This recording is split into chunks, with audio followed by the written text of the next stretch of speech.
My name is Rebecca Lewis. I am 29 years old, and for the past 8 years, I have served in the United States Navy as a cryptologic technician, specializing in signals intelligence and electronic warfare. I have decoded enemy communications in the South China Sea, intercepted terrorist plots in the Mediterranean, and helped coordinate joint operations that saved American lives across 3 different theaters of operation. But nothing in my military training prepared me for the humiliation I would face at my own high school reunion, or the conspiracy that had been systematically destroying my reputation for months before that night. I'd love to know which corner of the globe you're watching from, and if this story speaks to you, make sure to subscribe. Tomorrow's video is one you absolutely can't miss. They say you can never go home again, but what they don't tell you is that sometimes home becomes the most dangerous battlefield you'll ever face. The uniform I wore with honor across the world became a target for mockery in my hometown. The service I gave to my country became ammunition for people who wanted to paint me as a failure, a pretender, someone playing dress-up in clothes I hadn't earned. The night that should have been a simple celebration of old friendships became the stage where I would discover just how far some people will go to protect their lies. This is the story of how my own hometown tried to humiliate me at the most public event of the year, how they systematically spread rumors to destroy my credibility before I could defend myself, and how one moment of recognition from a 4-star admiral would expose a web of deception that went deeper than I ever imagined possible.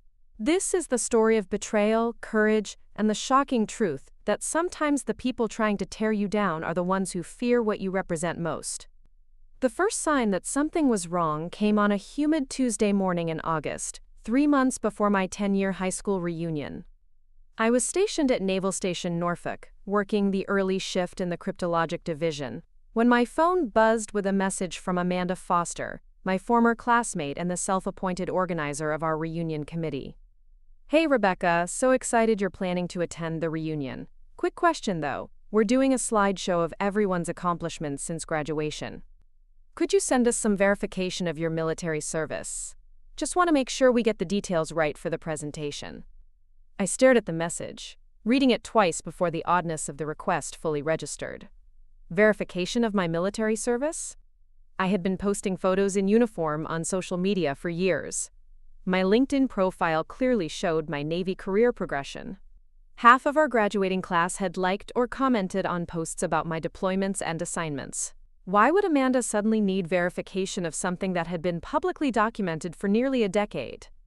I responded with what I thought was appropriate professionalism, attaching copies of my service record summary and a recent photo from a change of command ceremony, where I had received a commendation for my work on a classified signals intelligence operation. The response I received 3 days later left me confused and increasingly concerned.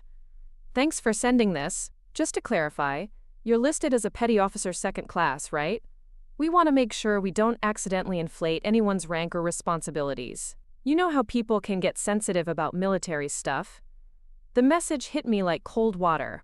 I was a Chief Petty Officer E7, not a 2nd class Petty Officer E5. The difference wasn't subtle. It represented years of advancement, increased responsibility, and recognition of expertise that had been earned through exceptional performance evaluations and specialized training.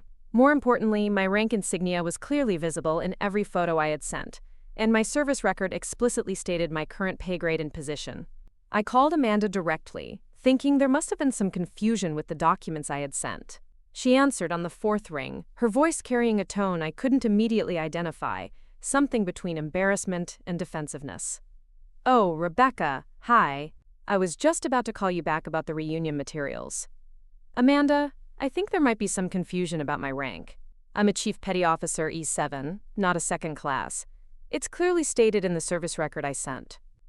There was a pause that lasted just long enough to feel uncomfortable.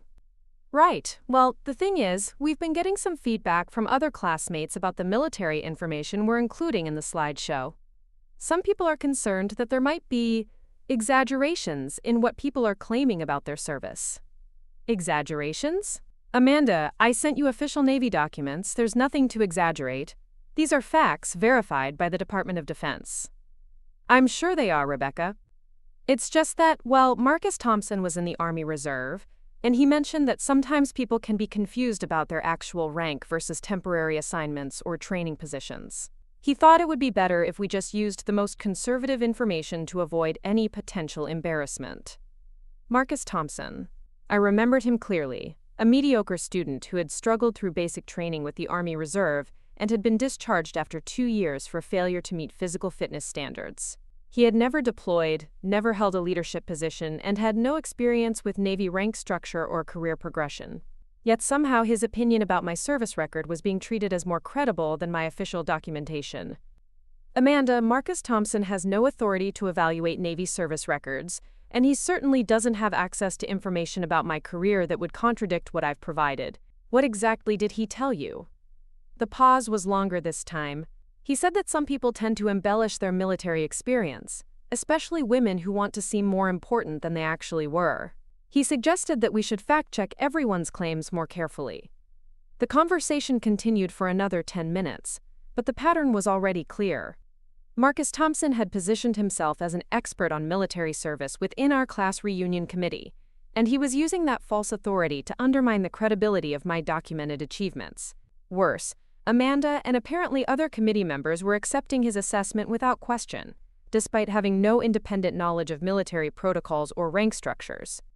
After hanging up, I sat in my small apartment near the base trying to understand how someone with minimal military experience could successfully convince people that my 8-year Navy career was somehow fraudulent or exaggerated. The documentation I had provided was official, verifiable, and completely consistent with my public social media presence over the past decade. Yet Marcus Thompson's opinions were being treated as more reliable than Department of Defense records. I decided to reach out to other classmates directly, thinking that the confusion might be limited to the reunion committee. What I discovered was far more troubling than a simple misunderstanding about military ranks. Over the next 2 weeks, I contacted a dozen former classmates through various social media platforms and phone calls. The responses I received painted a disturbing picture of systematic misinformation that had been circulating about my military service for months. Jennifer Walsh, who had been my lab partner in chemistry class, was the first to reveal the scope of the problem. "Rebecca, I'm so glad you called. I've been wondering about some of the things people have been saying about your Navy career. Marcus has been telling people that you never actually deployed overseas, that you've been working a desk job at a recruiting station, and that you've been exaggerating your rank and responsibilities to make yourself seem more impressive. Jennifer, I've posted photos from deployments to the Mediterranean and the Pacific. I've shared pictures from ceremonies where I received commendations for intelligence work. How could anyone believe I've been working at a recruiting station?" Well, Marcus said that people can fake photos, and that sometimes military personnel are encouraged to create false social media personas to make their jobs seem more exciting than they really are. He showed us some articles about stolen valor and how common it is for people to lie about their service. The stolen valor angle was particularly insidious because it took a real problem, people falsely claiming military service or inflating their records, and weaponized it against legitimate service members. Marcus was essentially accusing me of committing a federal crime, stealing honor that belonged to others, and deceiving my friends and family about the fundamental nature of my career and identity. More concerning was how readily people were accepting these accusations without seeking verification or considering the source. Marcus Thompson had failed out of military service after 2 years, had no knowledge of Navy operations or intelligence work, and had no access to information about my career beyond what was publicly available. Yet his claims were being treated as credible intelligence about my service record. The pattern became clearer as I spoke with more classmates. Sarah Chen, who had been student body president, told me that Marcus had been warning people about my tendency to exaggerate for months. He had suggested that my military stories were fabricated, that my rank insignia was fake, and that I was planning to use the reunion as an opportunity to deceive people about my service record. He said you might even show up in uniform to try to convince people you were more important than you really are, Sarah explained. He warned us that confronting stolen valor can be awkward, but that we shouldn't enable people who are dishonoring real veterans. The irony was staggering. Marcus Thompson, who had been discharged from the Army Reserve for failing to meet basic standards, was positioning himself as a defender of military honor while systematically attacking a decorated Navy cryptologic technician with an unblemished service record. Has. But the most disturbing revelation came from David Park, my former debate team partner, who had always been skeptical and analytical. Rebecca, I have to ask you directly, is there any truth to what Marcus has been saying about your service? Because if there is, it would be better to address it honestly, rather than let it become a bigger issue at the reunion. The fact that David, who knew me well and had seen my military career progression over the years, felt compelled to ask that question revealed how effectively Marcus had poisoned the well of opinion within our former classmates. The burden of proof had been shifted from the accuser to the accused. Instead of Marcus having to provide evidence for his claims, I was being asked to prove my innocence of accusations that should never have been taken seriously. David, I've sent you photos from my deployments. You've seen my promotion announcements. You've commented on posts about my work in signals intelligence. What evidence would Marcus Thompson have about my career that you don't already possess? That's just it, Rebecca. He says that everything you've posted can be explained by stolen photos and fabricated stories. He claims he has contacts in the military who have looked into your record and found inconsistencies. This was a new and more dangerous escalation. Marcus was now claiming to have official sources who had investigated my service record and found problems. This was a complete fabrication. My security clearance required regular background investigations that would have uncovered any discrepancies in my personnel file. But the claim sounded official and authoritative to people who didn't understand how military record-keeping actually worked. I realized that I was facing something more sophisticated than simple gossip or misunderstanding. Marcus Thompson had launched what amounted to a disinformation campaign against my military service, using techniques that were designed to undermine credibility while making it difficult for me to defend myself effectively. The stolen valor accusation was particularly clever because it placed me in an impossible position. Defending my legitimate service could be portrayed as exactly what a faker would do, becoming aggressive and defensive when confronted with the truth. Providing documentation could be dismissed as fabricated evidence. Even having people vouch for my character could be explained away as friends being deceived by convincing lies. A lot of love and effort went into bringing this story to life. If you're enjoying it, we'd be so grateful if you'd subscribe to our channel. Now, back to where we left off. As I prepared for the reunion, now just 6 weeks away, I understood that I would be walking into a room full of former classmates who had been systematically convinced that I was a fraud, a criminal, and a disgrace to the military uniform I wore with pride. Marcus Thompson had spent months preparing the battlefield, and I would have one evening to defend 8 years of honorable service against accusations that had been carefully crafted to be almost impossible to disprove. The uniform that had earned me respect in naval facilities around the world would make me a target for suspicion and contempt among people I had once considered friends. And the truth about my service, documented in official records and witnessed by fellow service members, would be measured against the lies of someone who had failed to complete even basic military training. The breakthrough came from an unexpected source. Lieutenant Commander Jason Burke, my former supervisor from my deployment aboard the USS Constellation, called me on a Thursday evening while I was reviewing intelligence briefings for the next day's operations. "Lewis, I just got the strangest phone call. Someone claiming to be conducting a background verification for your security clearance renewal contacted our administrative office asking about your service record. The weird thing is, your clearance isn't up for renewal for another 3 years. And the caller didn't follow proper protocols for official inquiries." I felt my stomach drop. What kind of questions were they asking? Basic stuff at first. Confirmation of your deployment dates, your actual duties aboard ship, whether you had access to classified materials. But then they started asking about disciplinary actions, performance issues, whether there had been any concerns about truthfulness or reliability. When our yeoman asked for proper authorization codes, they claimed it was an informal preliminary check and hung up. This was far more serious than I had initially understood. Someone was actively investigating my military record using deceptive methods, trying to find ammunition that could be used to support Marcus Thompson's accusations. The caller had enough knowledge to sound semi-official, but not enough access to conduct a legitimate background check. "Commander Burke, Did they leave any contact information or identify which agency they claimed to represent? They said they were with Defense Personnel Verification Services and would call back with proper documentation. But I've never heard of that organization, and when I checked with NCIS and the Defense Security Service, neither had any record of such an inquiry being authorized. After Burke hung up, I spent the evening researching Defense Personnel Verification Services and found no trace of any legitimate government agency with that name. Someone had created a fictional organization to conduct unauthorized investigations into my service record, probably hoping to find discrepancies or negative information that could validate the stolen valor accusations. The sophistication of this approach suggested that Marcus Thompson either had help from someone with knowledge of military administrative procedures, or he was more resourceful and determined than I had given him credit for. Creating a fake government agency name, knowing enough about security clearance processes to ask relevant questions, and having the confidence to contact military installations directly required planning and research that went far beyond casual gossip. I decided to conduct my own investigation into Marcus Thompson's background and current activities.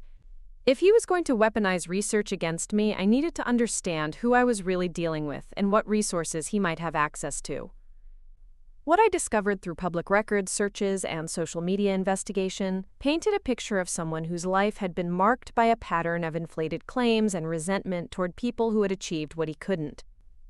Marcus had enlisted in the Army Reserve in 2011, shortly after our high school graduation.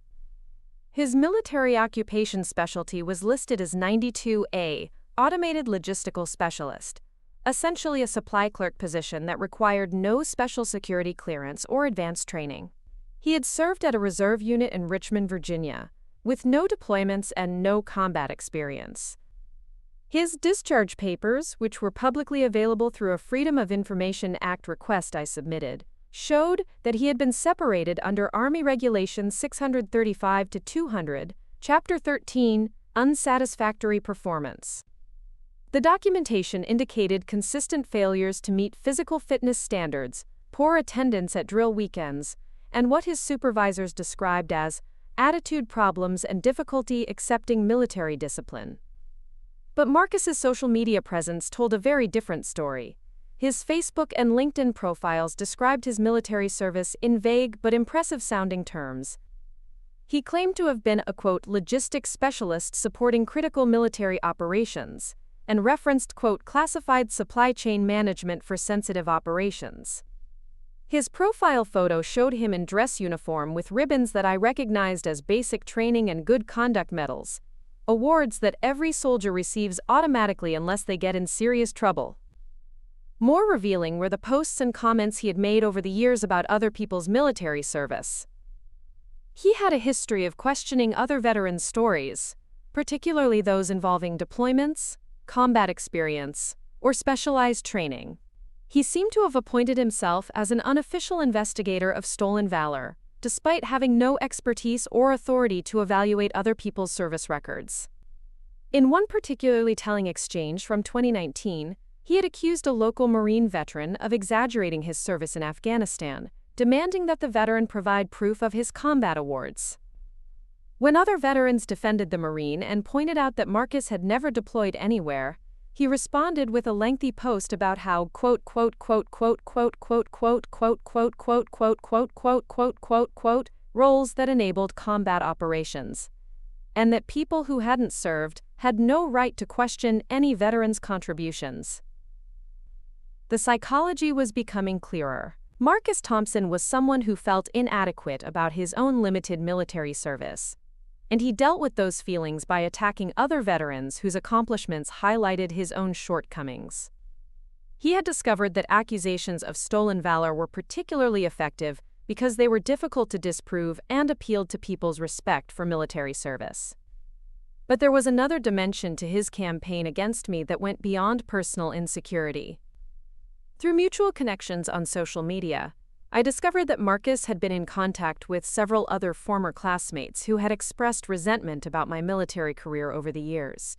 Brittany Coleman had made several snide comments on my social media posts about deployments, suggesting that I was showing off and acting like I'm better than everyone else. Kevin Martinez had unfriended me after I posted photos from a ceremony where I received a Navy Achievement Medal, leaving a comment about attention seekers who need constant validation. These weren't random expressions of jealousy. They represented a core group of former classmates who seemed genuinely bothered by my military success. Marcus had identified these individuals and apparently coordinated with them to amplify his accusations and create the impression that multiple people had independent concerns about my service record. The group had developed what amounted to a social media strategy for undermining my credibility. They would share Marcus's posts questioning my service, add their own supportive comments, and create the appearance of widespread skepticism among our former classmates. When other people saw multiple mutual friends expressing doubts about my military career, they were more likely to take those doubts seriously. I found evidence of private group chats where they had coordinated their approach to the reunion committee, discussing how to present their concerns in ways that would seem reasonable and objective rather than vindictive. They had researched stolen valor cases and military regulations, learning enough terminology to sound knowledgeable when discussing their suspicions about my service. The fake Defense Personnel Verification Services inquiry was almost certainly part of this coordinated effort. One of them had enough confidence to impersonate a government investigator, probably hoping to find something in my official record that could support their accusations or at least create the impression that there were legitimate questions about my service. But their research had also revealed the weakness in their strategy. The more I learned about their methods, the more obvious it became that their accusations were based on nothing more than resentment and speculation. They had no evidence of any problems with my service record because no such problems existed. Their entire campaign depended on people accepting their claims without demanding proof. I realized that I needed to document their activities comprehensively before the reunion.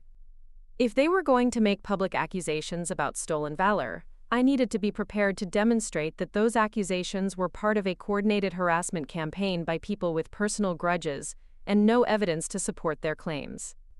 I began systematically screen capturing their social media posts, saving their comments and messages, and documenting the timeline of their coordination. I also reached out to current and former Navy colleagues who could provide testimony about my service record if necessary.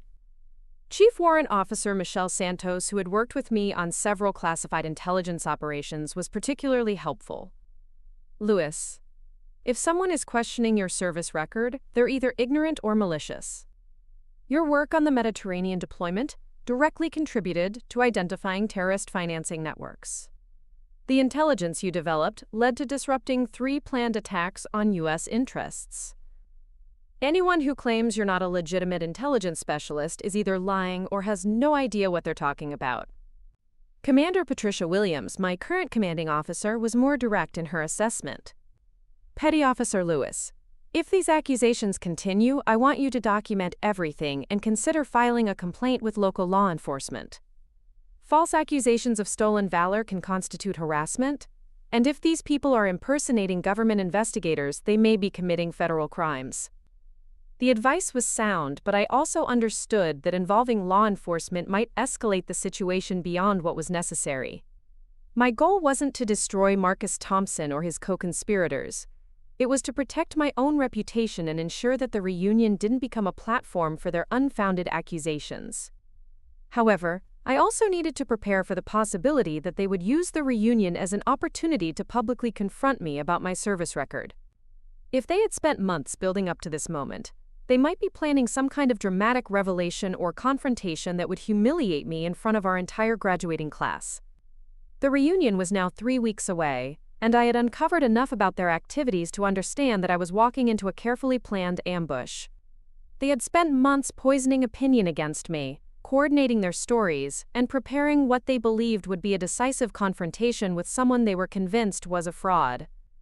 What they didn't know was that I had spent those same months learning everything about their methods, motivations, and coordination. They had prepared for a battle against someone who would be surprised and defensive. Instead, they would be facing someone who had analyzed their strategy, documented their deception, and prepared comprehensive evidence of both my legitimate service and their coordinated harassment campaign. The stage was set for a confrontation that would determine not just my reputation among former classmates, but also the consequences for people who thought they could destroy a veteran's honor through lies and manipulation. The call came at 0630 on a Monday morning 2 weeks before the reunion. I was preparing for my morning run around the base when my phone rang with a number I didn't recognize. The voice on the other end was professional, courteous, and completely unexpected. Petty Officer Lewis? This is Colonel Harrison Mitchell from the Pentagon's Public Affairs Office. I understand you're dealing with some challenges regarding verification of your military service for a civilian event. I stopped lacing my running shoes, immediately alert. Colonel Mitchell, I'm not sure I understand. I haven't contacted the Pentagon about any verification issues. No, but your commanding officer did. Commander Williams reached out through proper channels after learning about unauthorized inquiries into your service record. We take these matters seriously, particularly when they involve active duty personnel with security clearances. The conversation that followed changed everything about how I understood my situation. Colonel Mitchell explained that the Pentagon had been tracking an increase in fake verification scams targeting military personnel, often conducted by individuals with personal grudges or organizations attempting to gather intelligence on active duty service members. The Defense Personnel Verification Service's inquiry about your record was flagged by our Counterintelligence Division. Someone using that fictitious agency name has made similar calls about 12 other service members over the past 6 months. We believe it's part of a broader pattern of harassment targeting veterans, possibly with the intention of gathering personal information for identity theft or social engineering attacks. This revelation elevated my situation from a personal dispute to a potential national security concern. The fake investigation wasn't just about embarrassing me at a high school reunion. It was part of a larger operation that had targeted multiple service members across different branches and installations. Colonel, are you saying that Marcus Thompson might be involved in something bigger than just spreading rumors about my service? We don't know yet. What we do know is that the techniques being used are sophisticated enough to suggest either extensive research into military administrative procedures or assistance from someone with inside knowledge.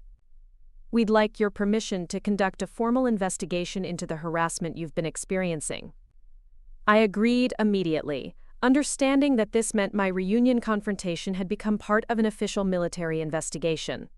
Colonel Mitchell arranged for me to be contacted by Special Agent Victoria Ross from the Naval Criminal Investigative Service, who would coordinate the investigation and provide guidance on how to handle the upcoming reunion.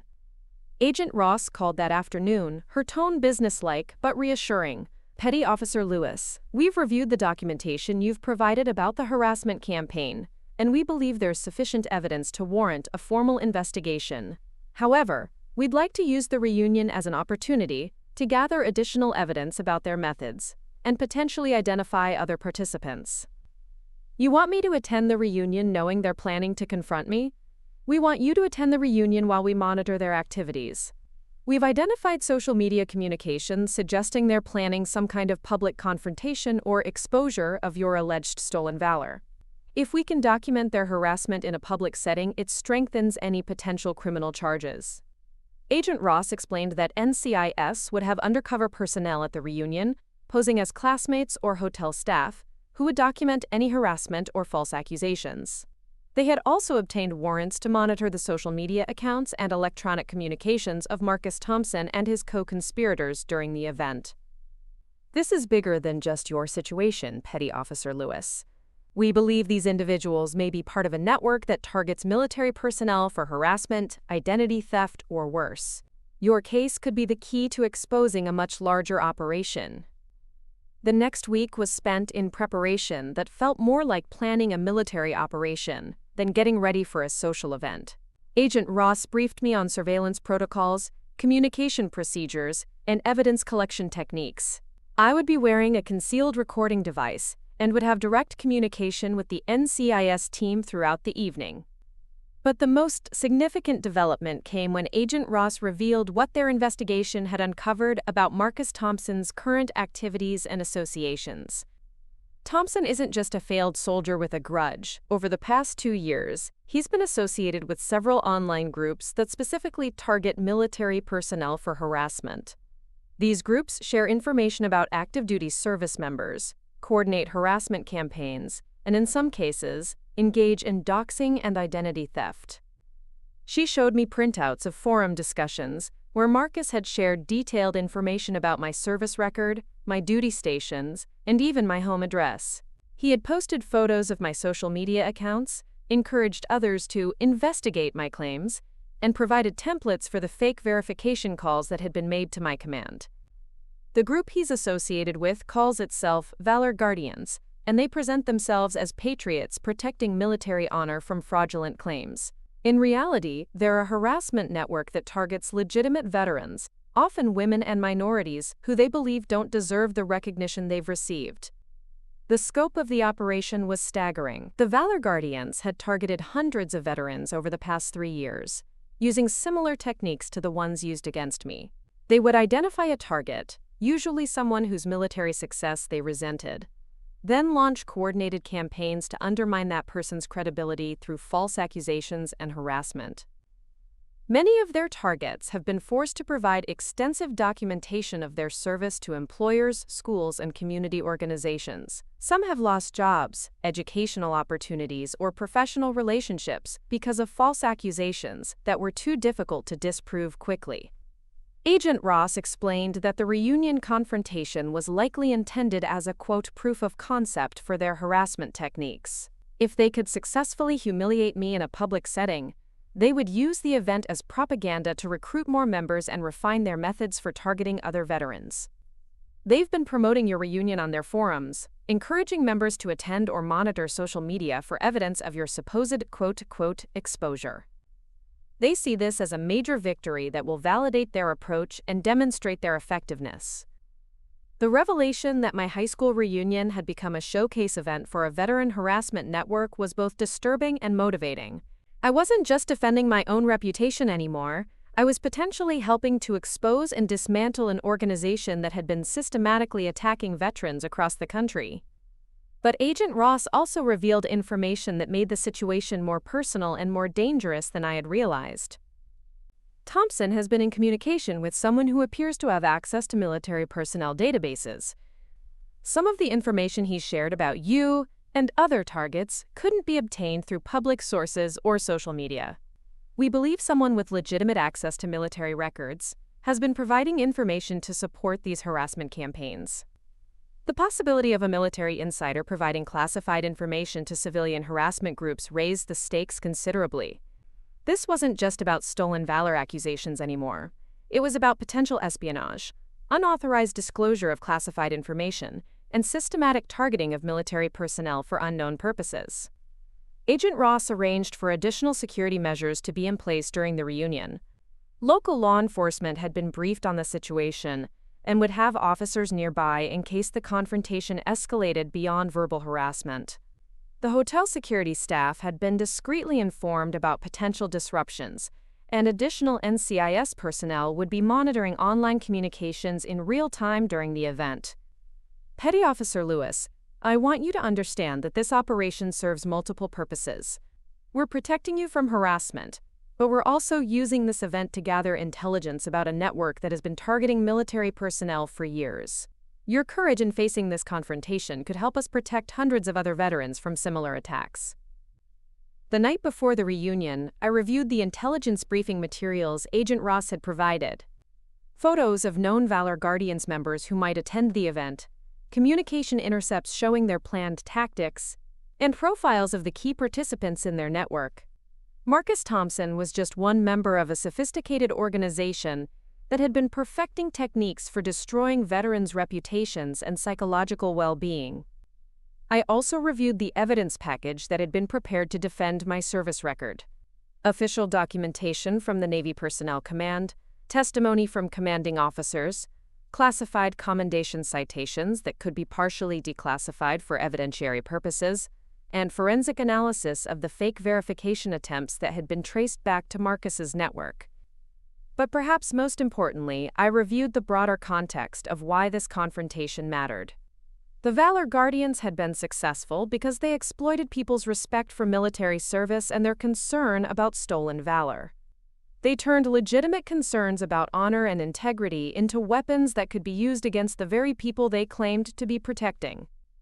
As I prepared for what Agent Ross described as the most important undercover operation of your career, I understood that the outcome would determine not just my own future, but the future of countless other veterans who were being targeted by similar harassment networks. The uniform I would wear to the reunion wasn't just a symbol of my service anymore, it was bait and a trap that had been months in the making. And the people who had spent so much time and energy trying to destroy my reputation were about to discover that they had chosen the wrong target for their games. The Marriott downtown ballroom had been transformed into a nostalgic recreation of our high school years. Class photos lined the walls, a slideshow projected images of our teenage selves onto screens around the room, and a DJ played music from 2012 to 2014. But underneath the festive atmosphere, I could feel the tension that Agent Ross had warned me about. The Valor Guardians operation was already in motion. I arrived at exactly 7:30 p.m., wearing my dress blue uniform as planned. The decision to wear military attire to a civilian event had been carefully considered. It would either validate my service in the eyes of classmates who had been fed lies, or it would provide Marcus Thompson with the perfect opportunity to launch his planned exposure in front of the largest possible audience.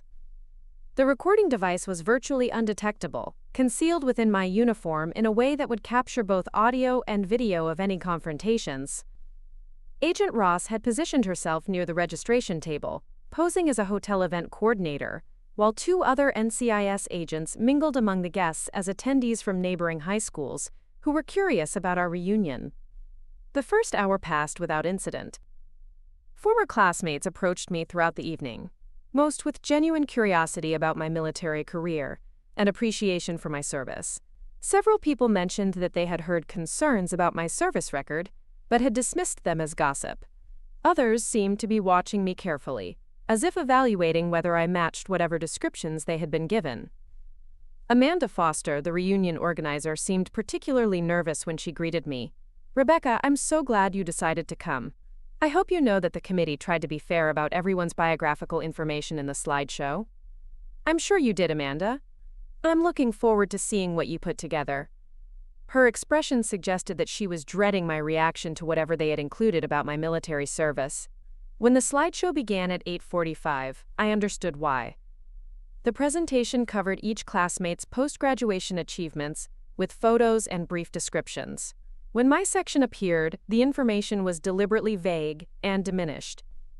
Instead of showing the commendation ceremony photos I had provided, they used a basic portrait from my early service days. My rank was listed as Navy Personnel Specialist, with no mention of my intelligence work, deployments, or actual duties. But the most telling omission was what they had included about Marcus Thompson. His section described him as a military logistics expert and veteran affairs advocate, with language that made his brief, unsuccessful reserve service sound like a distinguished career in military support operations. The contrast was deliberate and obvious. My documented achievements had been minimized while Marcus's failures had been repackaged as expertise. Anyone comparing the two presentations would naturally conclude that he was more qualified to evaluate military service than I was. Marcus himself was holding court near the bar, surrounded by a group that included Brittany Coleman, Kevin Martinez, and several classmates I didn't immediately recognize. He was speaking in the loud, confident tone of someone who had been drinking and wanted to ensure his conversation could be overheard by nearby tables. The thing about stolen valor is that people don't realize how easy it is to fake. You can buy uniforms online, learn military terminology from movies and TV shows, and create entire fake social media histories. The real veterans are the ones who don't talk about their service all the time. I moved closer, activating the enhanced recording mode on my device. Agent Ross had specifically instructed me to gather evidence of Marcus making false claims about military service, or me personally, especially if he made statements that could be used to support criminal charges for harassment or fraud. "I mean, look at Rebecca Lewis over there," Marcus continued, gesturing in my direction. "She shows up to a high school reunion in uniform like she's trying to prove something. Real veterans don't need to advertise their service like that." Brittany Coleman added her own commentary. "I've been watching her social media for years, and she's always posting pictures of herself in uniform or talking about her deployments. It's like she needs constant attention and validation." That's classic stolen valor behavior, Marcus responded. They crave recognition for service they didn't actually perform, so they overcompensate by constantly talking about fake achievements. I had heard enough to establish their coordination and public defamation, but Agent Ross had instructed me to let them escalate the situation rather than confronting them immediately. The goal was to document the full scope of their harassment tactics and potentially identify other network members who might be present. Kevin Martinez, who had been quieter than the others, raised a concern that revealed more about their planning than they probably intended. Marcus, are you sure we should be doing this here? What if she actually can prove her service record? Kevin, I've done my research. I've had people check her claims, and there are serious discrepancies in what she's told people versus what's actually in her file. The Navy doesn't just hand out intelligence positions to people who can't handle the responsibility. This was the moment Agent Ross had been waiting for. Marcus had just claimed to have access to my official military records, which would constitute either unauthorized access to classified information or fabrication of evidence to support his harassment campaign.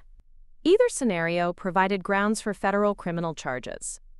But Marcus wasn't finished with his performance. As the evening progressed and more people gathered around his informal speaking area, he began telling what he presented as an expert analysis of military operations and personnel management.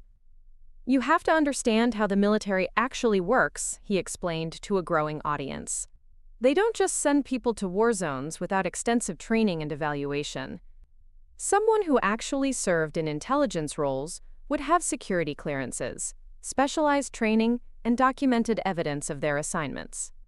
He pulled out his smartphone and began showing what he claimed were examples of inconsistencies in my service record.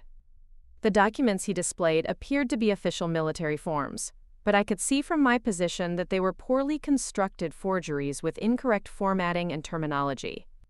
This is what her actual file looks like when you remove the embellishments and fabrications, Marcus announced, holding up his phone for others to see.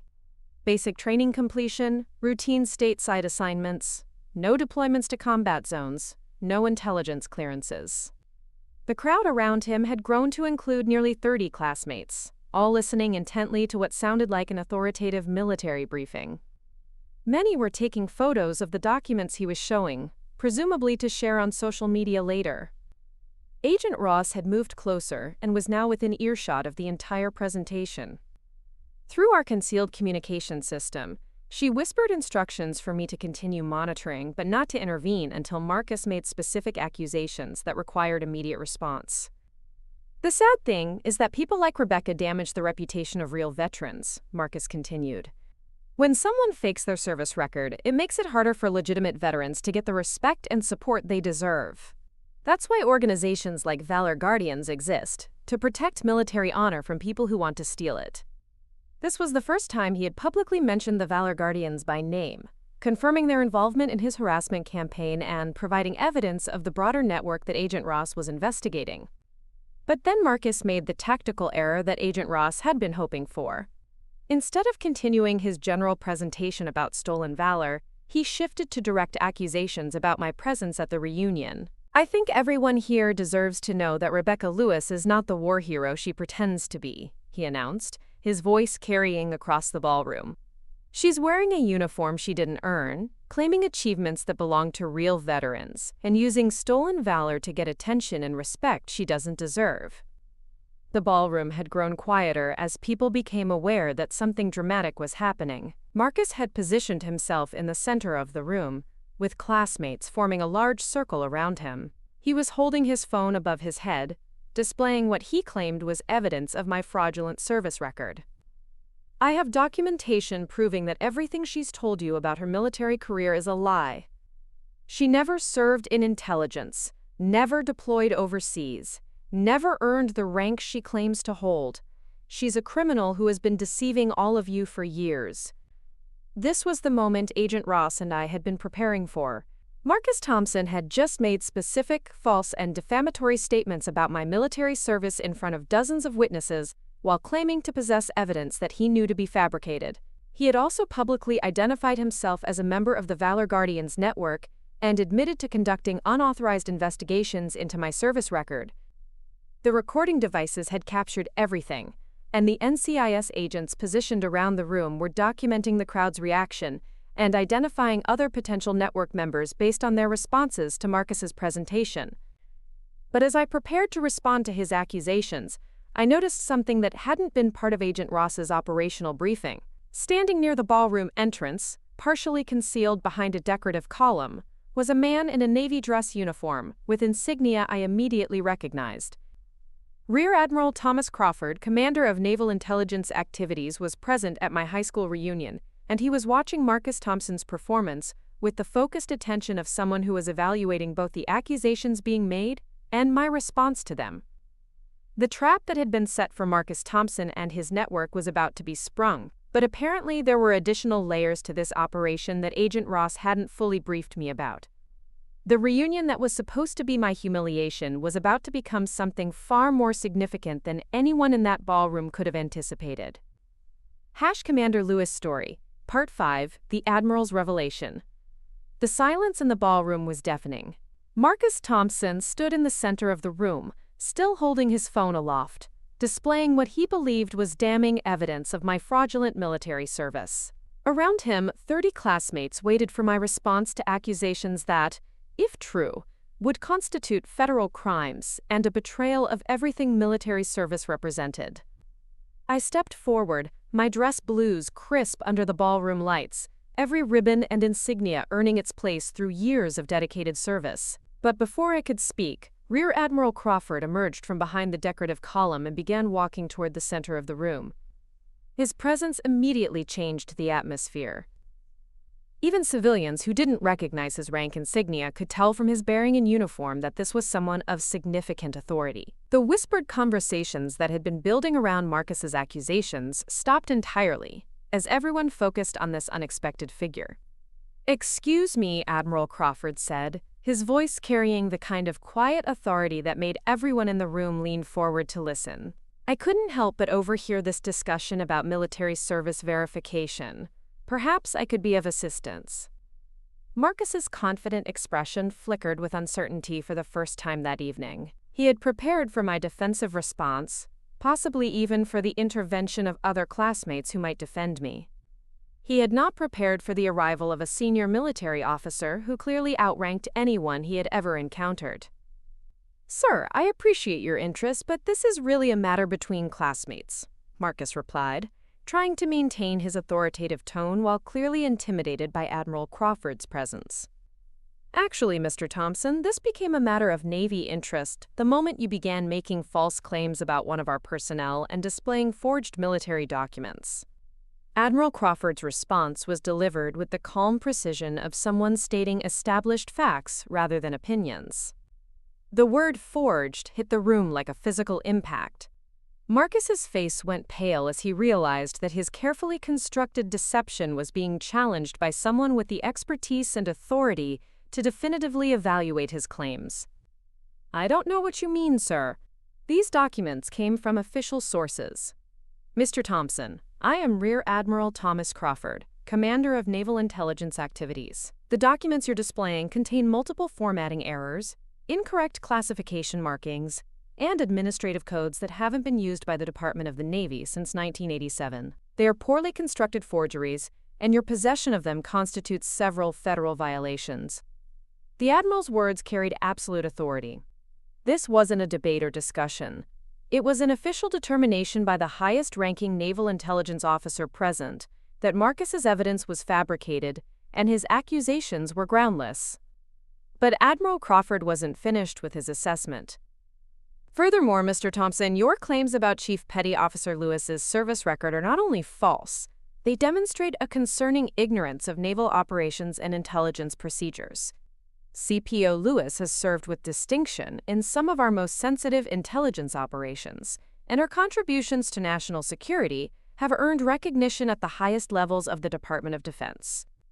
The title Chief Petty Officer resonated through the room. Marcus had been claiming I was lying about my rank, but here was a Rear Admiral confirming not only my current grade, but using it in the context of discussing sensitive intelligence operations. Amanda Foster, who had been standing near the registration table, stepped forward with obvious confusion. "Admiral, If I may ask, how do you know Rebecca's service record? And why are you here at our reunion? Admiral Crawford smiled, the kind of expression that suggested he had been looking forward to this question. Miss Foster, I'm here because Chief Petty Officer Lewis has been selected for a promotion and new assignment that required my personal attention. What Mr. Thompson has inadvertently provided tonight is a demonstration of exactly why her next assignment is so critical to Navy operations. He turned to address the entire room, his voice carrying the authoritative tone of someone delivering an official briefing. Ladies and gentlemen, what you've witnessed tonight is a textbook example of how adversaries attempt to undermine military personnel through disinformation campaigns. Mr. Thompson's methods: fabricated documents, unauthorized background checks, coordinated harassment, are identical to techniques used by hostile intelligence services to discredit and compromise American military personnel. The implications of this statement began to sink in around the room. Marcus Thompson wasn't just being accused of harassment or stolen valor fraud, he was being described as using enemy intelligence techniques against an American service member. Marcus himself seemed to realize that his situation had escalated far beyond anything he had anticipated. "Admiral, I think there's been a misunderstanding. I'm a veteran myself, and I was just trying to protect military honor from people who—" Mr. Thompson, your military service consisted of 18 months in an Army Reserve logistics unit before being discharged for unsatisfactory performance. You have no expertise in intelligence operations, no knowledge of naval procedures, and no authority to evaluate anyone's service record. Your actions tonight, combined with your involvement in the Valor Guardians harassment network, have brought you to the attention of federal law enforcement." Agent Ross materialized from the crowd, displaying her NCIS credentials. "Marcus Thompson, you're under arrest for fraudulent impersonation of government officials, possession of forged military documents, and conspiracy to harass military personnel. You have the right to remain silent." As Agent Ross continued reading Miranda rights, other NCIS agents moved through the crowd, identifying and detaining Brittany Coleman and Kevin Martinez. Their coordination with Marcus had been documented throughout the evening, and their involvement in the broader harassment network made them accessories to federal crimes. But Admiral Crawford had one more revelation that would transform everything about how I understood my military career and this entire operation. "Chief Petty Officer Lewis, your handling of this harassment campaign brought you to the attention of Navy leadership for reasons beyond what you might expect. The intelligence analysis skills you demonstrated in identifying and documenting the Valor Guardians network, your operational security in coordinating with NCIS, and your composure under systematic attack have validated an assessment we've been making about your potential for expanded responsibilities." He reached into his uniform jacket and withdrew an official document bearing the seal of the Department of the Navy. "By direction of the Chief of Naval Operations and with the approval of the Secretary of the Navy, you are hereby promoted to the rank of Lieutenant United States Navy effective immediately. Furthermore, you are reassigned to the Naval Intelligence Command with primary responsibility for developing countermeasures against harassment networks targeting military personnel." The document he handed me was genuine. I could tell immediately from the formatting, seals, and signatures that this was an official commissioning order. I was no longer Chief Petty Officer Lewis. I was Lieutenant Lewis, commissioned officer in the United States Navy. But Admiral Crawford wasn't finished with his presentation. "Lieutenant Lewis, your new assignment will involve leading a joint task force dedicated to identifying and dismantling organizations like the Valor Guardians. The techniques they used against you are being employed against hundreds of military personnel nationwide, and we need someone with your unique experience and analytical capabilities to develop comprehensive countermeasures." The crowd of classmates who had been watching Marcus Thompson's attempted humiliation of me were now witnessing my promotion to commissioned officer status and assignment to a senior intelligence position. The reunion that was supposed to destroy my reputation had instead become the public recognition of achievements that exceeded anything Marcus had imagined possible. "The evidence you gathered during this investigation, the operational skills you demonstrated in coordinating with NCIS, and the professional bearing you maintained under attack have proven that you possess the leadership qualities we need for this critical mission."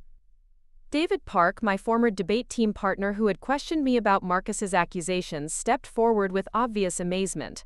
"Rebecca, you knew this was going to happen tonight, didn't you? This wasn't just about defending yourself, This was about catching them in the act. Admiral Crawford answered before I could respond. Lieutenant Lewis was informed that her handling of this harassment campaign was being evaluated as part of her assessment for promotion and new assignment. However, she was not told about tonight's specific events. Her natural response to systematic attack, her investigative instincts, and her coordination with law enforcement were authentic demonstrations of her capabilities under pressure.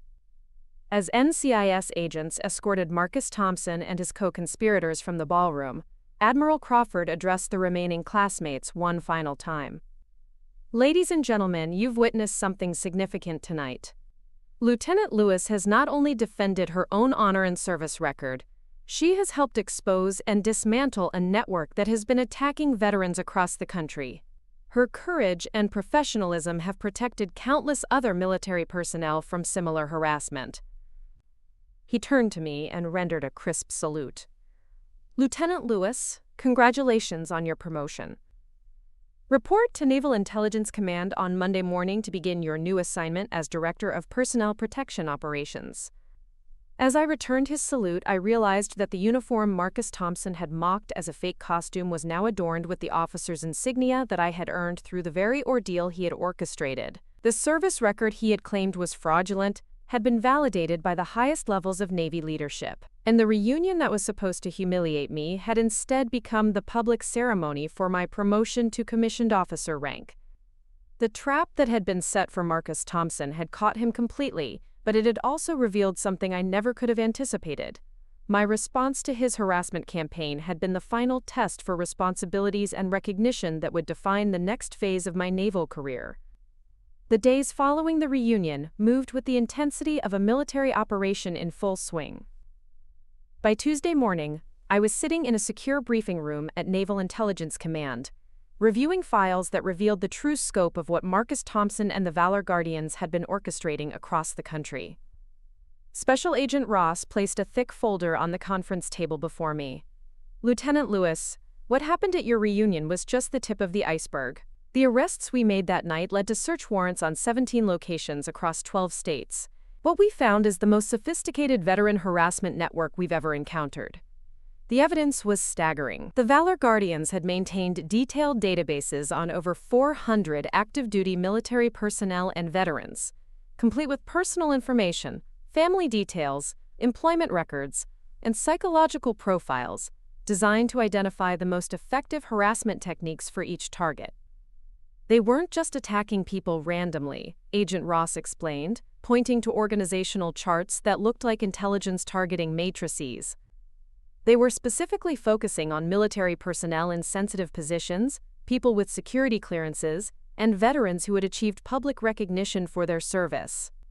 Commander Janet Hayes, my new supervisor at Naval Intelligence Command, joined the briefing with additional revelations that elevated the investigation to a matter of national security. "Lieutenant, the Valor Guardians were receiving funding and operational guidance from sources outside the United States. Bank records recovered during the raids show regular payments from shell companies linked to foreign intelligence services. This wasn't just harassment, it was a psychological warfare operation designed to demoralize and discredit American military personnel." The implications were profound. Marcus Thompson and his network hadn't just been bitter veterans attacking successful peers. They had been unwitting assets in a foreign intelligence operation designed to undermine confidence in American military service and potentially identify personnel vulnerable to recruitment or blackmail. The technique they used against you, fabricating official documents, conducting fake background investigations, systematically isolating targets from their support networks, these are textbook intelligence operations adapted for social media and civilian environments. Commander Hayes showed me intercepts of communications between Marcus Thompson and handlers who had been directing his activities while concealing their true identities and affiliations. Thompson thought he was reporting to other American veterans who shared his concerns about stolen valor.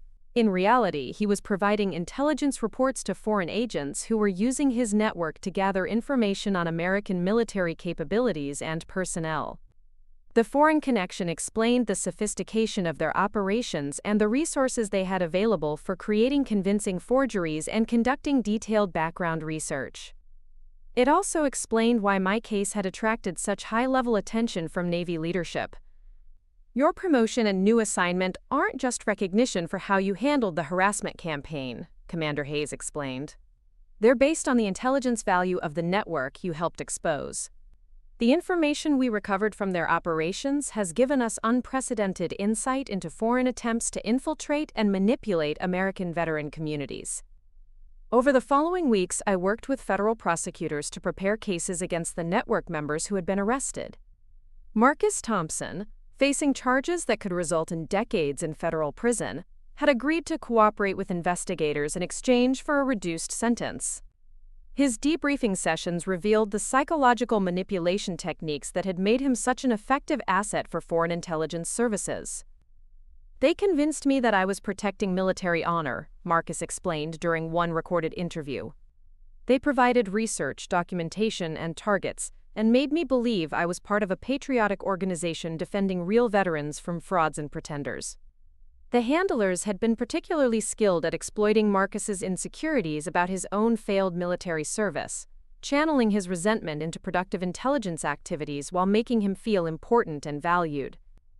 They told me I was doing work that active duty personnel couldn't do because of regulations and legal restrictions.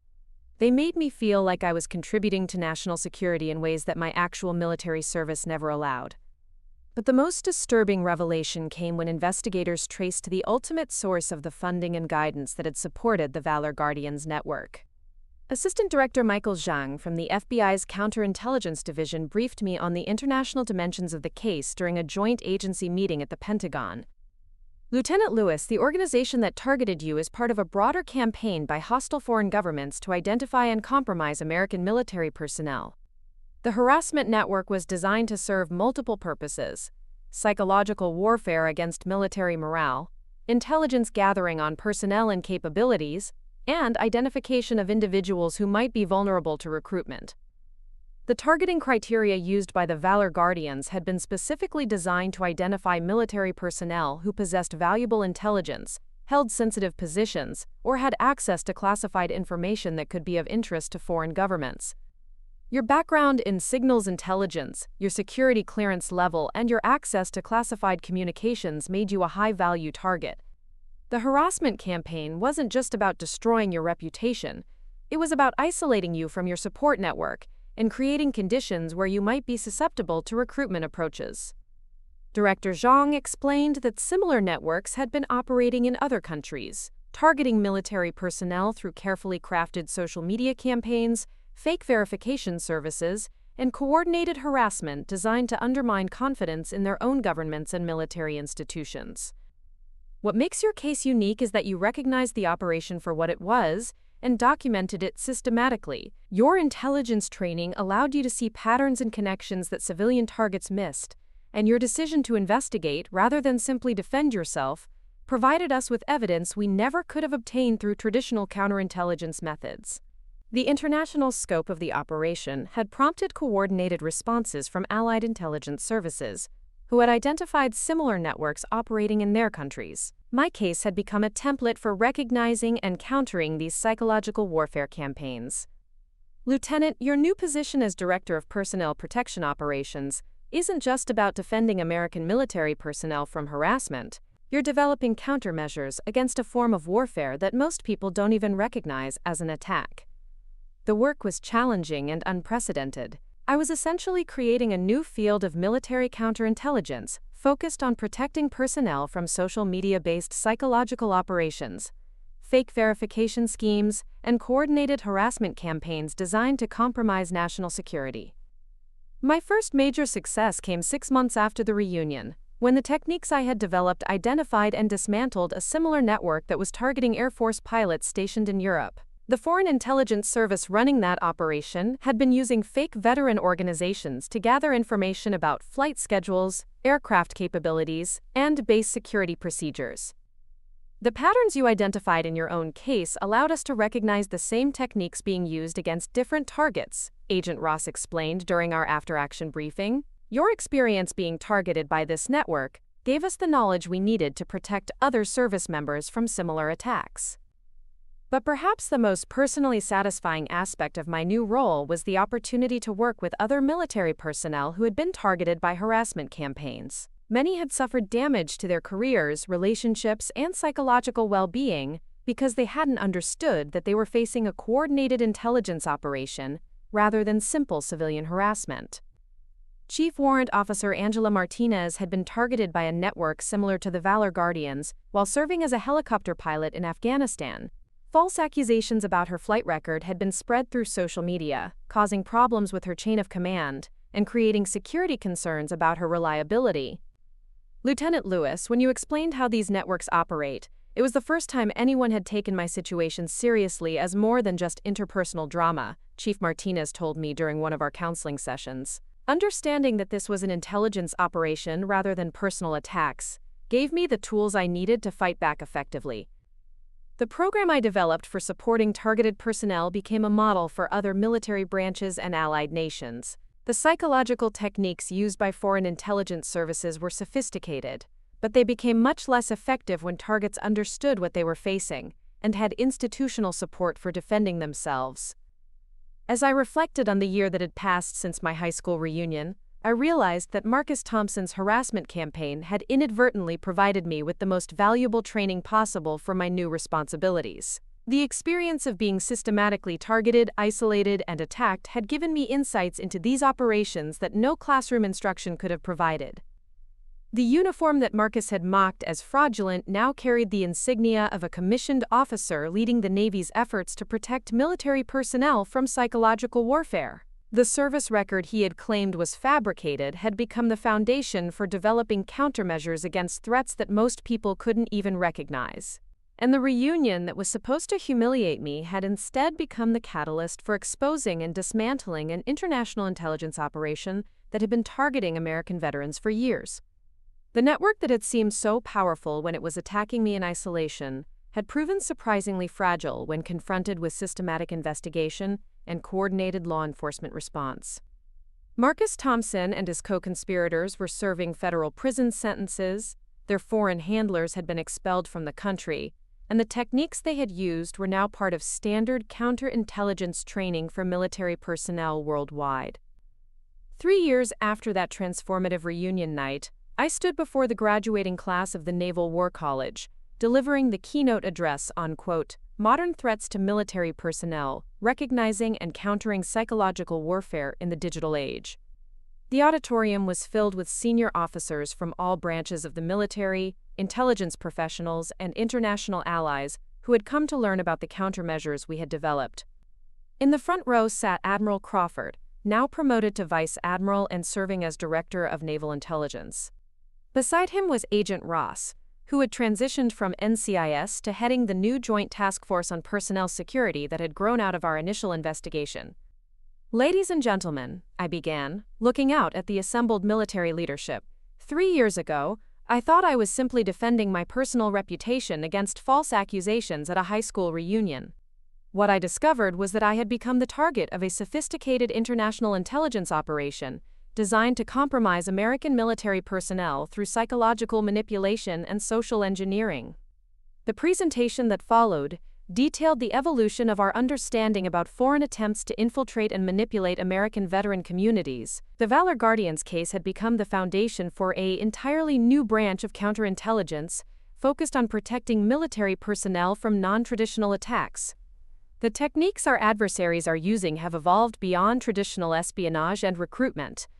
They are now employing large-scale psychological operations designed to undermine military morale, create distrust within veteran communities, and identify personnel vulnerable to compromise through isolation and harassment.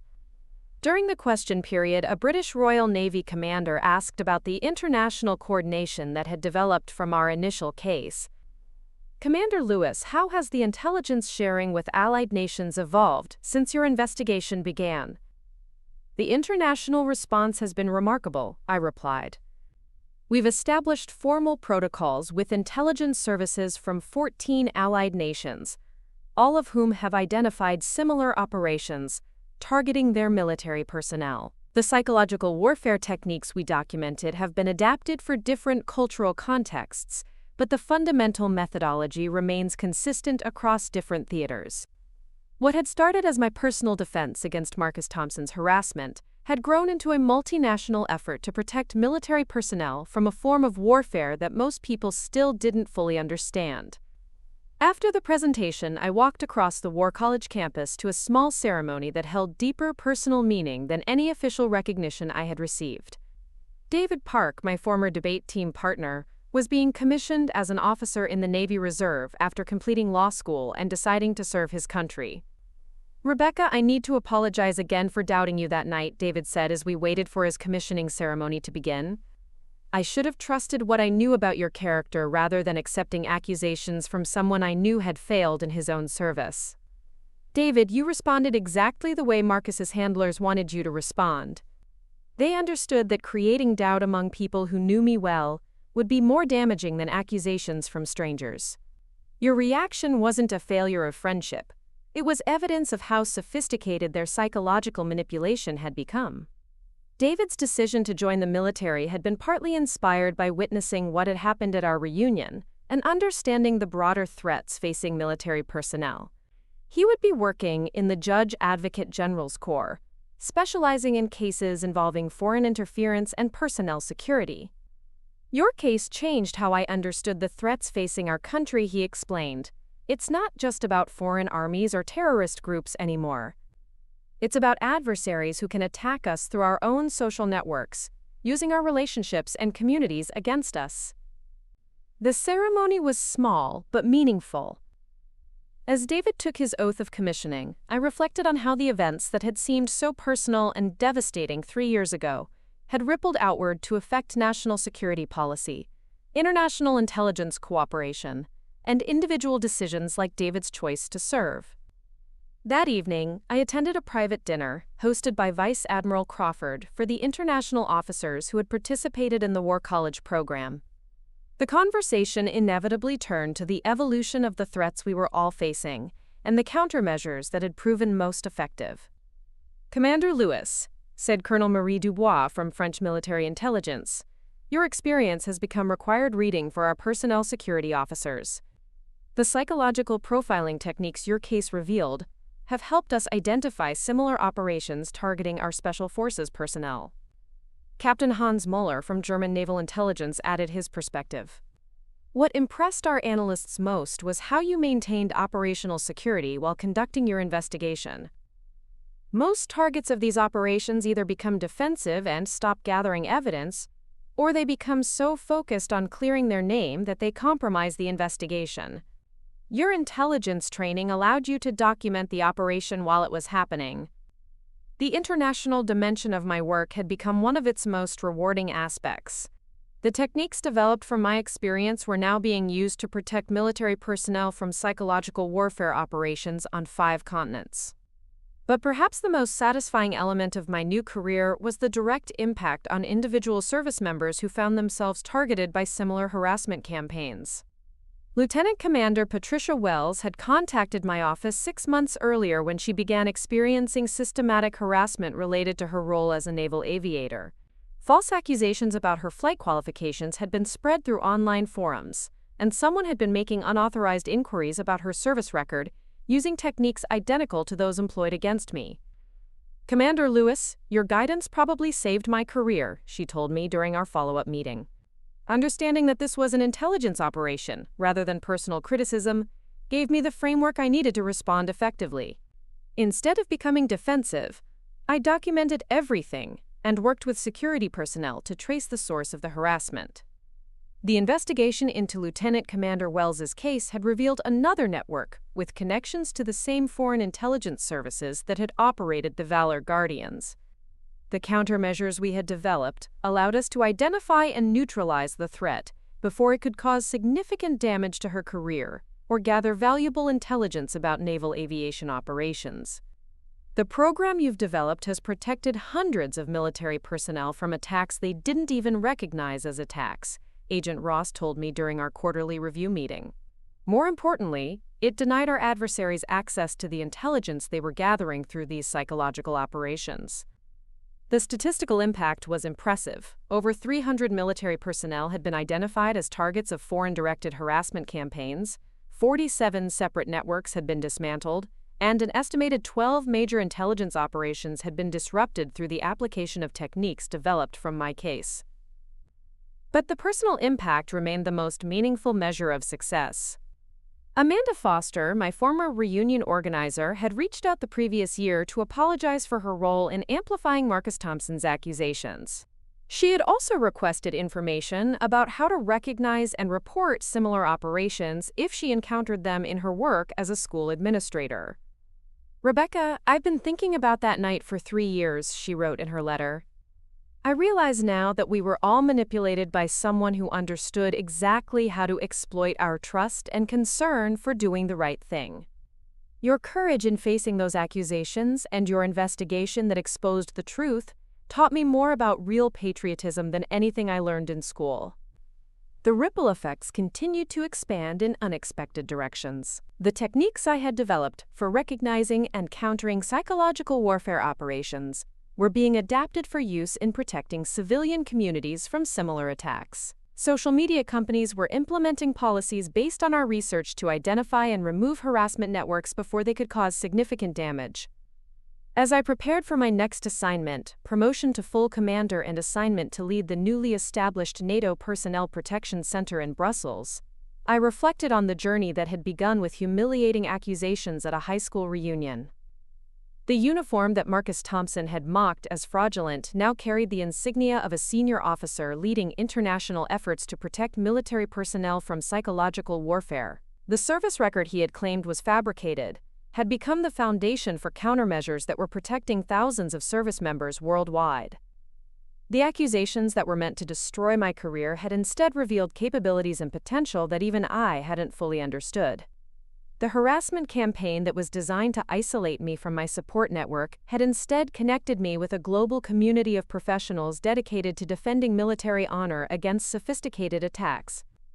Standing in my office at Naval Intelligence Command, looking at commendations from allied nations, letters of gratitude from protected service members, and briefing materials for my next assignment, I understood that Marcus Thompson and his handlers had fundamentally miscalculated the nature of their target.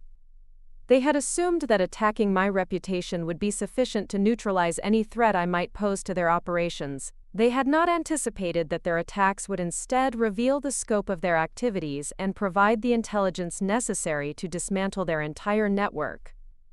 The reunion that was supposed to be my humiliation had become the catalyst for one of the most significant counterintelligence successes in recent history. The lies that were meant to destroy my credibility had instead established my expertise in recognizing and countering the very techniques used against me.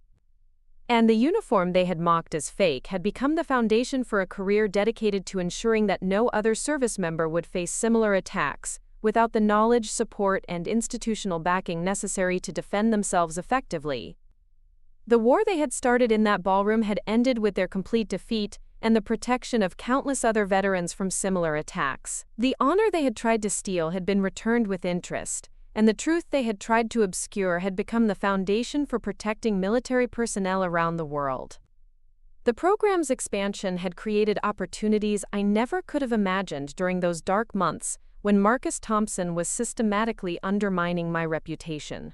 Dr. Sarah Chen, now a professor of cybersecurity at Georgetown University, had approached me about developing a civilian version of our military protection protocols. "Commander Lewis, the techniques you've identified aren't limited to targeting military personnel," she explained during our meeting at the Pentagon. "We're seeing similar psychological warfare operations against civilians, in critical infrastructure positions, government contractors, and even family members of military personnel." Sarah's research had revealed that the foreign intelligence services operating the Valor Guardians network had been experimenting with targeting civilian spouses and children of military personnel, using family relationships as pressure points to compromise service members indirectly. "They've learned that attacking a service member's family can be more effective than targeting the service member directly," Sarah continued. "Spouses don't have the security training to recognize psychological operations, and children are particularly vulnerable to online harassment campaigns designed to create family stress. This revelation led to the development of family protection protocols that extended our countermeasures beyond active duty personnel to include their dependents and civilian support networks. The program required collaboration with civilian law enforcement, school systems, and social media platforms in ways that challenged traditional boundaries between military and civilian security. Pout if you were SS Badri. My work with the State Department's Bureau of Diplomatic Security had revealed similar targeting of embassy personnel and their families overseas. Foreign intelligence services were using variations of the harassment techniques pioneered against military veterans to compromise diplomatic personnel and gather intelligence about American foreign policy operations. Ambassador Jennifer Walsh, ironically sharing a name with one of my former classmates, had been targeted while serving in Eastern Europe. False accusations about her diplomatic credentials had been spread through local media, creating political pressure that undermined her effectiveness in sensitive negotiations.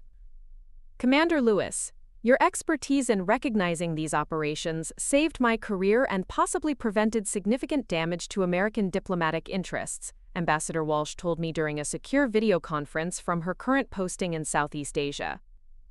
The techniques you developed allowed us to trace the harassment back to its source and expose it as a foreign intelligence operation rather than legitimate political criticism. The diplomatic dimension of our work had led to the creation of joint civilian-military protection protocols that were now being implemented at American embassies and consulates worldwide. Foreign service officers received training based on my experience, learning to recognize and document psychological warfare operations, targeting their personal and professional reputation. But perhaps the most unexpected expansion of our program came through collaboration with the Department of Veterans Affairs. Dr. Michael Torres, a psychologist specializing in veteran mental health, had contacted me after identifying patterns in veteran suicide cases that suggested foreign interference. Commander Lewis, we've been seeing an alarming trend in veteran suicides that follow specific harassment patterns, Dr. Torres explained during our consultation at the VA Medical Center. Veterans who have been targeted by systematic online harassment campaigns show significantly higher rates of depression, anxiety, and suicidal ideation than those facing normal readjustment challenges. The psychological warfare operations we had identified weren't just gathering intelligence or compromising active duty personnel, they were literally killing American veterans through targeted harassment designed to drive them to suicide. The foreign intelligence services running these operations understand that veteran suicide serves multiple purposes, Dr. Torres continued. It removes potential threats to their activities, creates psychological trauma within military communities, and generates negative publicity about American military service. This discovery transformed our mission from personnel protection to veteran suicide prevention. We began working with mental health professionals to identify veterans who were being targeted by harassment campaigns and provide them with the support and resources necessary to resist psychological manipulation. Lieutenant Colonel Jessica Martinez, an Army psychiatrist who had been collaborating with our program, shared data that revealed the scope of the psychological warfare campaign against American veterans. Commander Lewis, our analysis suggests that foreign-directed harassment campaigns may be contributing to as much as 15% of veteran suicides among personnel who served in sensitive positions, she reported during our quarterly briefing. The precision targeting and psychological manipulation techniques being used are specifically designed to exploit known vulnerabilities in veterans transitioning to civilian life. The revelation that our adversaries were weaponizing veteran mental health challenges required a complete expansion of our protective protocols. We began working with the VA, veteran service organizations, and mental health professionals to create comprehensive support networks for veterans under psychological attack.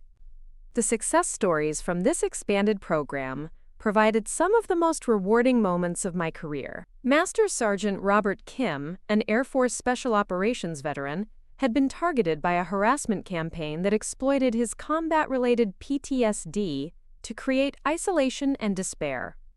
Commander Lewis, your program literally saved my life, Sergeant Kim told me during a follow-up interview 6 months after our intervention. Understanding that the harassment I was experiencing was an enemy operation rather than legitimate criticism gave me the strength to fight back instead of giving up. Sergeant Kim had not only survived the psychological attack but had become an advocate for other targeted veterans, using his experience to help identify and support service members facing similar harassment. The international recognition of our program had led to invitations to brief government officials and military leaders around the world. Prime Minister Elizabeth Morrison of Australia had requested a personal briefing on psychological warfare countermeasures after similar operations were identified targeting Australian Defence Force personnel. Commander Lewis, your experience has become a template for understanding and countering a form of warfare that most of our traditional intelligence services weren't equipped to recognize, Prime Minister Morrison stated during our meeting in Canberra. Australia is implementing your protocols across all branches of our military and extending them to protect our intelligence personnel and diplomatic staff. The Australian implementation had been particularly successful because they had adapted our techniques to address unique vulnerabilities in their smaller military community, where personal relationships and reputations carried even greater weight than in larger military organizations. Canadian Defence Minister Robert Thompson had implemented similar programs after French-Canadian military personnel were targeted by operations designed to exploit linguistic and cultural divisions within their armed forces. The psychological warfare techniques you've identified are being adapted to exploit specific vulnerabilities in different national contexts, Minister Thompson explained during the NATO Personnel Protection Summit in Brussels. Your countermeasures provide a framework that can be customized for different cultural and linguistic environments, while maintaining effectiveness against core psychological manipulation techniques.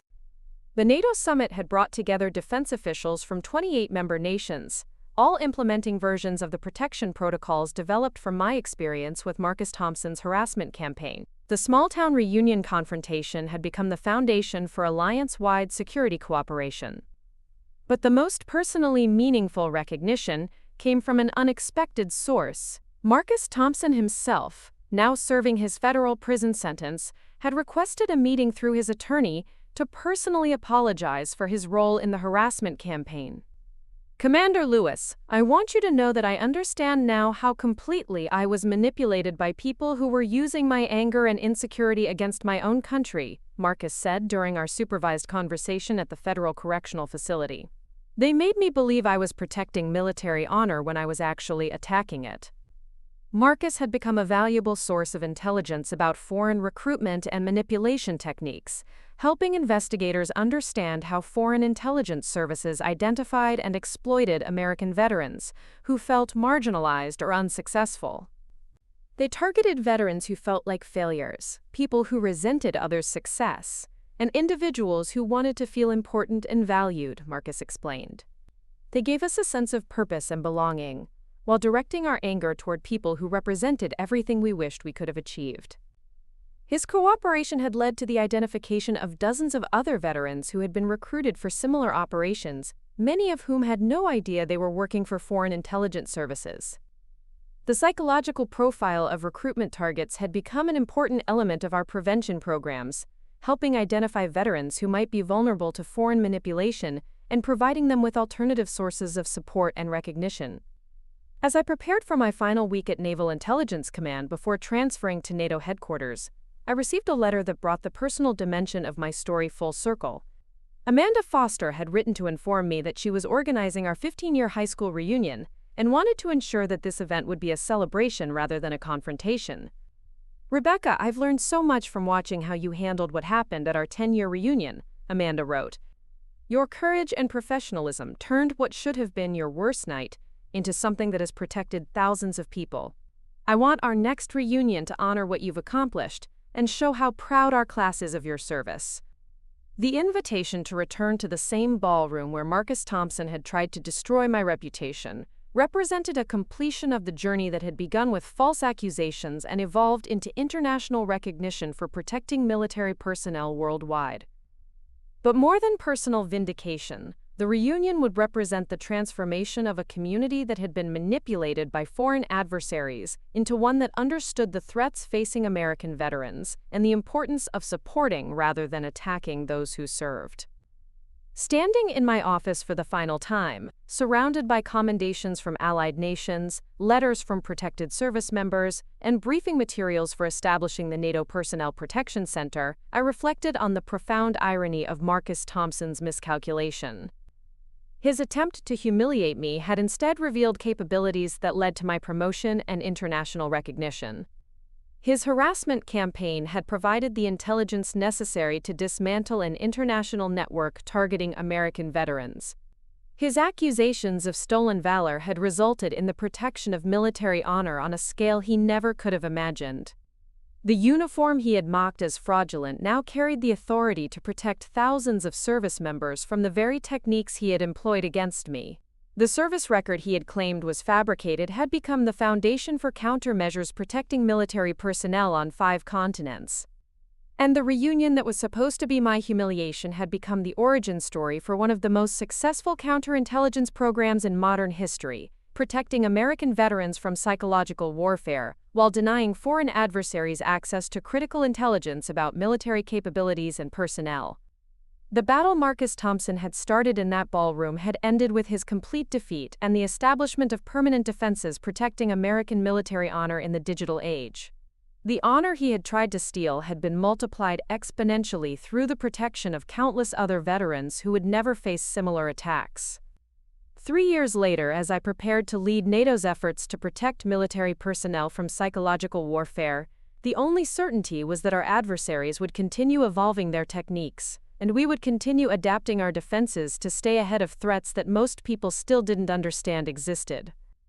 The war for military honor in the digital age would continue, but we now possessed the knowledge, international cooperation, and institutional commitment necessary to win it decisively, ensuring that no other service member would face the isolation and harassment that had once threatened to destroy my career and reputation.